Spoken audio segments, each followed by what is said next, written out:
India England జట్ల మధ్య oval వేదికగా జరుగుతున్న 5వ టెస్టులో ఎన్నో ట్విస్టులు టర్న్లు చోటు చేసుకొని మలయాళం థ్రిల్లర్ సినిమాను తలపిస్తున్నాయి. ఈ రోజు మ్యాచ్లో ఏకంగా 15 వికెట్లు పడ్డాయి. దీనిని బట్టి ఈ రోజు మ్యాచ్ను బౌలర్లు ఏ రేంజ్లో షేక్ చేశారో అర్థం చేసుకోవచ్చు. ఇంగ్లాండ్ మొదటి ఇన్నింగ్స్లో ఒకానొక దశలో జెట్ స్పీడ్లో దూసుకుపోతూ ఆకాశంలో విహరించసాగింది. ఇండియాకు గుబులు పుట్టించింది. ఇంగ్లాండ్ మొదటి ఇన్నింగ్స్లో 92 పరుగుల వరకు కూడా ఒక్క వికెట్ కూడా కోల్పోలేదు. దీంతో ఇంగ్లాండ్ ఎంత భారీ స్కోర్ చేస్తుందో అని భయం వేసింది. అయితే సిరాజ్ ప్రసిద్ధ కృష్ణ కేక పుట్టించే బౌలింగ్తో ఇంగ్లాండ్కు కాకరేపి నేలపైకి దించి ఇండియా కాలర్ ఎగరేసేలా చేశారు. వీరిద్దరూ ఈ రేంజ్లో బౌలింగ్ వేస్తారని ఎవరూ ఊహించలేదు. దీంతో ఇంగ్లాండ్ జట్టు 247 పరుగుల వద్ద ఆల్అవుట్ అయింది. ఇంగ్లాండ్ జట్టు మొదటి ఇన్నింగ్స్లో 23 పరుగుల ఆధిక్యం మాత్రమే సాధించగలిగింది. ఈ మ్యాచ్లో సాయి సుదర్శన్ ఏకంగా 3 సందర్భాల్లో క్యాచ్ డ్రాప్లు, రన్అట్ చేసే అవకాశాలను మిస్ చేశాడు. ఆ 3 సందర్భాలను గనక సాయి సుదర్శన్ అందిపుచ్చుకొని ఉంటే ఇంగ్లాండ్ జట్టు ఇంత ఆధిక్యం సాధించకుండా ముందుగానే ఆల్అవుట్ అయి ఉండేది. మొత్తంగా ఈ సిరీస్లో ఇండియా ఫీల్డింగ్లో మాత్రం బాగా నిరాశపరిచింది. ఈ సిరీస్లో సిరాజ్ ఇప్పటికే 18 వికెట్లు పడగొట్టి టాప్ వికెట్ టేకర్గా నిలిచాడు. అంతేకాకుండా 2023 సంవత్సరం నుండి ఇప్పటి వరకు సిరాజ్ 26 టెస్టు మ్యాచ్లాడి 610కి పైగా ఓవర్లు వేసి టీమిండియా తరపున ఈ వ్యవధిలో అత్యధిక మ్యాచ్లు ఆడిన ఓవర్లు వేసిన బౌలర్గా నిలిచాడు. ఇక ఈ సిరీస్లో రెండవ ఇన్నింగ్స్లలో వరుసగా ఫెయిల్ అవుతున్న జైస్వాల్ ఈ మ్యాచ్లో రెండవ ఇన్నింగ్స్లో మాత్రం ఇంగ్లాండ్ ఫీల్డర్ల 3 మిస్ ఫీల్డింగ్స్ పుణ్యమా అని అర్ధ సెంచరీ సాధించి వాళ్లకు పెద్ద తలనొప్పిగా మారాడు. బస్బాల్ అనే ఆయుధాన్ని జైస్వాల్ వాళ్లపైకే ప్రయోగించి ఇంగ్లాండ్పై జైత్రయాత్ర మొదలుపెట్టాడు. మరి 3వ రోజు జైస్వాల్ ఏ రేంజ్లో విధ్వంసం సృష్టిస్తాడో వేచి చూడాలి. ఇక గిల్ కెప్టెన్సీలో అంతుబట్టని ఒక విషయం ఏంటంటే వికెట్లు తీసే సుందర్కు గిల్ ఎందుకు బౌలింగ్ ఇవ్వడో అర్థం కాదు. మొదటి ఇన్నింగ్స్లో సుందర్కు గిల్ ఒక్క ఓవర్ కూడా ఇవ్వలేదు. సుందర్ అంటే ఇష్టం లేదా, సుందర్ బౌలింగ్ మీద నమ్మకం లేదా అనే విషయం గిల్కే తెలియాలి. ఈ టెస్ట్ సిరీస్లో ఒక విషయాన్ని గమనిస్తే బూమ్రా జట్టులో లేనప్పుడు మిగిలిన బౌలర్లు అసాధారణ ప్రదర్శన చేస్తున్నారు, మ్యాచ్ విన్నింగ్ పర్ఫార్మెన్స్ ఇస్తున్నారు. బూమ్రా ఉన్నప్పుడేమో ఈ స్థాయిలో బౌలింగ్ చేయడం లేదు. అదే సమయంలో బూమ్రా జట్టులో లేనప్పుడు ఇండియా బాగా ఆడి గెలిచేలా కనపడుతోంది. రెండో టెస్ట్లో అలానే జరిగింది. ఇప్పుడు ఈ టెస్ట్లో కూడా అలానే జరిగేలా ఉంది. ఇది యాదృచ్ఛికంగా జరుగుతున్నా చాలా మందిలో మాత్రం ఈ చర్చ జరుగుతోంది. మీకు కూడా అలానే అనిపించిందా? మీ అభిప్రాయాన్ని కమెంట్ చేయండి. ఇక ఇంగ్లాండ్కు కర్మ రిటర్న్స్ అంటూ అభిమానులు ఎద్దేవా చేస్తున్నారు. ఎందుకంటే 4వ టెస్ట్లో పంత్ గాయపడినప్పుడు ఎవరైనా విపరీతంగా గాయపడితే అతడికి మ్యాచ్ మధ్యలో సబ్స్టిట్యూట్ ఉండేలా ఐసీసీ చర్యలు తీసుకోవాలి అనే డిమాండ్ వచ్చింది. అప్పుడు స్టోక్స్ మ్యాచ్ అనంతరం మాట్లాడుతూ అలా గనుక ఐసీసీ చేస్తే అదొక హాస్యాస్పద నిర్ణయం అవుతుందని ఎద్దేవా చేశాడు. సీన్ కట్ చేస్తే ఇప్పుడు 5వ టెస్ట్లో క్రిస్ ఓక్స్ పూర్తిగా గాయపడ్డాడు. బౌలింగ్ చేసే పరిస్థితుల్లో లేడు, బ్యాట్ పట్టే పరిస్థితి కూడా లేదు. ఇంగ్లాండ్ ఇప్పుడు 10 మందితోనే మిగిలిన టెస్ట్ మ్యాచ్ ఆడాల్సిన పరిస్థితి ఏర్పడింది. అందుకే కర్మ ఎవరిని ఊరికే వదిలిపెట్టదంటూ అభిమానులు స్టోక్స్కు వార్నింగ్ ఇచ్చారు. 5వ టెస్ట్ రెండవ రోజు హైలైట్స్ విషయానికి వస్తే 6 వికెట్లు నష్టపోయి 204 పరుగుల ఓవర్ నెట్ స్కోర్తో ఇండియా ఇన్నింగ్స్ ప్రారంభించింది. 52 పరుగుల వద్ద బ్యాటింగ్ ప్రారంభించిన కరుణ్ నాయర్ సెంచరీ చేస్తాడనుకుంటే మరో 5 పరుగులు మాత్రమే జోడించి 57 పరుగుల వద్ద జోష్ టంగ్ బౌలింగ్లో అవుట్ అయ్యాడు. ఇక మరో ఎండ్లో ఉన్న వాషింగ్టన్ సుందర్ 19 పరుగుల వద్ద ఇన్నింగ్స్ ప్రారంభించి మరో 7 పరుగులు జోడించి 26 పరుగుల వద్ద అట్కిన్సన్ బౌలింగ్లో పెవిలియన్ చేరాడు. ఇక టైలెండర్లు సిరాజ్, ప్రసిద్ధ కృష్ణ ఇద్దరిని కూడా అట్కిన్సన్ డకౌట్ చేశాడు. దీంతో భారత జట్టు ఓవర్ నైట్ స్కోర్కు మరో 20 పరుగులు మాత్రమే జోడించి 4 వికెట్లు కోల్పోయి మ్యాచ్ ప్రారంభమైన అరగంటలోపే 224 పరుగుల వద్ద ఆల్అవుట్ అయింది. ఇంగ్లాండ్ బౌలర్లలో జోష్ టంగ్ 3 వికెట్లు పడగొట్టి సత్తా చాటగా అట్కిన్సన్ 5 వికెట్లు పడగొట్టి టాప్ వికెట్ టేకర్గా నిలిచాడు. క్రిస్ ఓక్స్ ఒకే వికెట్ దక్కించుకున్నాడు. ఆ తర్వాత మొదటి ఇన్నింగ్స్ ప్రారంభించిన ఇంగ్లాండ్ జట్టుకు ఇంగ్లాండ్ ఓపెనర్లు మెరుపు ఆరంభాన్ని అందించారు. బస్బాల్ అప్రోచ్తో టీమిండియాను బెంబేలెత్తించారు.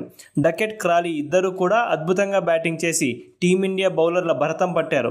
100కు పైగా స్ట్రైక్ రేట్తో వన్డే తరహా బ్యాటింగ్తో అదరగొట్టారు. భారత బౌలర్లు కూడా మరీ అంత గొప్పగా బౌలింగ్ చేయలేకపోయారు. దీంతో ఇంగ్లాండ్ స్కోర్ రాకెట్ వేగంతో దూసుకెళ్లింది. చూస్తుండగానే వీరి భాగస్వామ్యం 50 దాటి సెంచరీ వైపుకు పరుగులు పెట్టింది. మ్యాచ్ సాగుతున్న కొద్దీ వీరి దూకుడు తగ్గకపోగా మరింతగా పెరిగింది. వీరి భాగస్వామ్యం సెంచరీకి చేరువవుతున్న తరుణంలో అలానే డకెట్ అర్ధ సెంచరీ సాధిస్తాడు అని అనుకుంటుండగా ఇండియాకు ఆకాశ్దీప్ బ్రేక్ ఇచ్చాడు. 43 పరుగుల వద్ద వద్ద ఆకాష్దీప్ బౌలింగ్లో డకెట్ అవుట్ అయ్యాడు. దీంతో 92 పరుగుల వద్ద ఇంగ్లాండ్ జట్టు మొదటి వికెట్ కోల్పోయింది. మొదటి సెషన్ ముగిసే సమయానికి ఇంగ్లాండ్ జట్టు 1 వికెట్ నష్టపోయి 109 పరుగులు చేసింది. కేవలం 1.5 గంట సమయంలో ఇంగ్లాండ్ జట్టు 100కి పైగా పరుగులు చేయడం గమనార్హం. మొదటి సెషన్లో ఇంగ్లాండ్ బ్యాటర్ల బ్యాటింగ్, మన బౌలర్ల బౌలింగ్ చూశాక ఇంగ్లాండ్ బౌలర్లు ఒక పిచ్ పైన, మన బౌలర్లు మరొక పిచ్ పైన బౌలింగ్ చేశారా అనే అనుమానం కలిగింది. ముగ్గురు ఇండియా ఫాస్ట్ బౌలర్లు 6కు పైగా సగటుతో పరుగులు సమర్పించుకొని తీవ్రంగా నిరాశపరిచారు. దీంతో రెండో సెషన్లో ఇండియా భారమంతా స్పిన్నర్లు మోయాలేమోనని అనిపించింది. కానీ రెండవ సెషన్లో భారత ఫాస్ట్ బౌలర్లు గాడిలో పడ్డారు. మొదటి సెషన్లో చేసిన తప్పులను సరిచేసుకుంటూ వ్యూహాలను మార్చి స్టెమ్స్ను లక్ష్యంగా చేసుకుని బౌలింగ్ చేయడం ప్రారంభించారు. దీంతో ఇంగ్లాండ్ బ్యాటర్లు కొద్దిగా ఇబ్బంది పడడం మొదలైంది. ఇదే క్రమంలో దూకుడుగా ఆడుతున్న క్రాలీ 64 పరుగుల వద్ద ప్రసిద్ధ్ కృష్ణ బౌలింగ్లో అవుట్ అయ్యాడు. ఈ షాక్ నుండి తేరుకోకముందే మరో 3 ఓవర్ల తర్వాత 22 పరుగుల వద్ద సిరాజ్ బౌలింగ్లో ఓలీ పోప్ అవుట్ అయ్యాడు.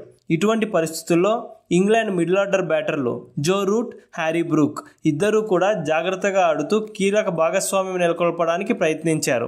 ఇక ఇద్దరు సెట్ అయ్యారు అని ఇంగ్లాండ్ జట్టు ఊపిరి పీల్చుకునే లోపు 29 పరుగుల వద్ద సిరాజ్ బౌలింగ్లో జో రూట్ ఎల్బీడబ్ల్యూ అయ్యాడు. ఆ తర్వాత క్రీజ్లోకి వచ్చిన జాకబ్ బెథెల్ను 6 పరుగుల వద్ద సిరాజ్ అవుట్ చేయగా రెండవ సెషన్ చివరి ఓవర్లో ప్రసిద్ధ్ కృష్ణ బౌలింగ్లో 8 పరుగుల వద్ద జమీ స్మిత్, 0 పరుగుల వద్ద జమీ ఓవర్టన్ అవుట్ అయ్యారు.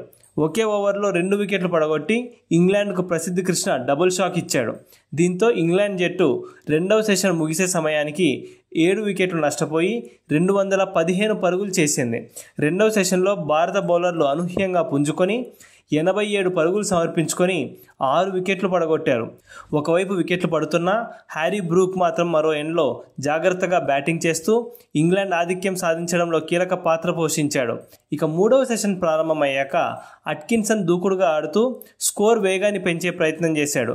ఇదే క్రమంలో 11 పరుగుల వద్ద ప్రసిద్ధ్ కృష్ణ బౌలింగ్లో అట్కిన్సన్ భారీ షాట్కు ప్రయత్నించి అవుట్ అయ్యాడు. ఇక ఇంగ్లాండ్ జట్టు ఆల్అౌట్ అవుతుంది అని అనుకుంటుండగా వర్షం కురవడంతో మ్యాచ్కు కొద్దిసేపు అంతరాయం ఏర్పడింది. ఆ తర్వాత మ్యాచ్ తిరిగి ప్రారంభం అవగా ఇంగ్లాండ్ బ్యాటర్లు ఎక్కువసేపు క్రీజ్లో నిలవలేకపోయారు. మంచి ఊపు మీద ఉన్న హ్యారీ బ్రూక్ అర్ధ సెంచరీ సాధించి 53 పరుగుల వద్ద సిరాజ్ బౌలింగ్లో క్లీన్ బౌల్డ్ అయ్యాడు. ఇక క్రిస్ ఓక్స్ గాయం కారణంగా బ్యాటింగ్కు రాలేదు. దీంతో 247 పరుగుల వద్ద ఇంగ్లాండ్ ఆల్అౌట్ అయింది. 23 పరుగుల ఆధిక్యాన్ని మొదటి ఇన్నింగ్స్లో సాధించింది. భారత బౌలర్లలో సిరాజ్, ప్రసిద్ధ్ కృష్ణ చెరొక 4 వికెట్లు పడగొట్టగా ఆకాష్దీప్ 1 వికెట్ దక్కించుకున్నాడు. ఆ తర్వాత టీమిండియా రెండవ ఇన్నింగ్స్ ప్రారంభించింది. ఓపెనర్ జైస్వాల్ మెరుపు ఆరంభం అందించగా కేఎల్ రాహుల్ మాత్రం క్రీజ్లోకి వచ్చినప్పటి నుండి బాగా ఇబ్బంది పడుతూ బ్యాటింగ్ చేశాడు. మరోవైపు జైస్వాల్ మాత్రం మెరుపు బ్యాటింగ్తో ఆకట్టుకున్నాడు. బాగా ఇబ్బంది పడుతున్న రాహుల్ పెద్దగా పరుగులు చేయకుండానే 7 పరుగుల వద్ద జో స్టంగ్ బౌలింగ్లో అవుట్ అయ్యాడు. దీంతో 46 పరుగుల వద్ద ఇండియా మొదటి వికెట్ను రెండవ ఇన్నింగ్స్లో కోల్పోయింది. ఆ తర్వాత క్రీజ్లోకి వచ్చిన సాయి సుదర్శన్ కూడా బాగా ఇబ్బంది పడుతూ బ్యాటింగ్ చేసి 11 పరుగుల వద్ద అట్కిన్సన్ బౌలింగ్లో అవుట్ అయ్యాడు. ఒకవైపు వికెట్లు పడుతున్నా జైస్వాల్ మాత్రం దూకుడైన బ్యాటింగ్తో అర్ధ సెంచరీ సాధించి అదరగొట్టాడు. రెండవ రోజు ఆట ముగిసే సమయానికి భారత జట్టు 2 వికెట్లు నష్టపోయి 75 పరుగులు చేసింది. 51 పరుగులతో జైస్వాల్, 4 పరుగులతో నైట్ వాచ్మెన్ ఆకాష్దీప్ క్రీజ్లో ఉన్నారు. ఇండియా 52 పరుగుల ఆధిక్యంలో ఉంది. ఈ మ్యాచ్ గెలవడానికి టీమిండియాకు ఒక బంపర్ ఛాన్స్ వచ్చిందనే చెప్పాలి. ఆ వివరాల్లోకి వెళ్తే మూడవ రోజు ఆటలో వర్షం పడే అవకాశం అసలు ఏమాత్రం లేదు. పూర్తిగా సూర్యుడు బయటకు వస్తాడు. పిచ్ బ్యాటింగ్కు బాగా అనుకూలంగా ఉంటుంది. అదే సమయంలో 4వ రోజు భారీ వర్షం, 5వ రోజు ఓ మోస్తారు వర్షం కురవనుంది. దీంతో 3వ రోజు వాతావరణాన్ని అనుకూలంగా మార్చుకొని టీమిండియా భారీ స్కోర్ చేయాలి. అలా కనుక చేస్తే మిగిలిన 2 రోజుల్లో ఇంగ్లాండ్కు బ్యాటింగ్ చేయడం కష్టతరంగా మారుతుంది. ఇండియా బౌలర్లకు పిచ్ అనుకూలంగా మారుతుంది. మరి అనుకోకుండా వచ్చిన ఈ అవకాశాన్ని టీమిండియా ఏ మేరకు సద్వినియోగం చేసుకొని ఇంగ్లాండ్పై పైచేయి సాధించి ఈ మ్యాచ్లో గెలుస్తుందో వేచి చూడాలి.